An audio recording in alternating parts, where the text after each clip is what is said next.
Hi అండి, ములక్కాయ ఉలవ చారు చేశాను. చాలా బాగా వచ్చినాయి. టేస్ట్ అయితే సూపర్గా ఉంది. అవి ఎలా చేసుకోవాలో ఒకసారి చూపిస్తాను. తప్పకుండా ట్రై చేయండి.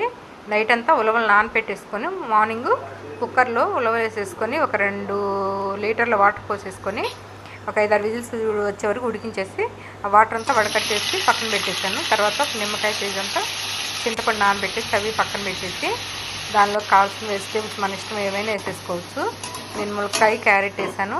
ఆనియన్, ములక్కాయ, క్యారెట్, పచ్చిమిర్చి వేసుకొని ఒక ప్యాన్ పెట్టేసుకొని పోపు పెట్టుకొని ఈ ముక్కలన్నీ వేసేసి కాస్త పసుపు, ఉప్పు వేసి ఉడికించుకున్నాను. ఒక 5 నిమిషాలు సిమ్లో పెట్టేసి తర్వాత కొంచెం సరిపడా కారం వేసేసి ఒక 2 మినిట్స్ ఫ్రై చేసుకొని తర్వాత మనం నానపెట్టుకుని చింతపండు గుజ్జు తీసేసి పులుసు తీసుకొచ్చాను.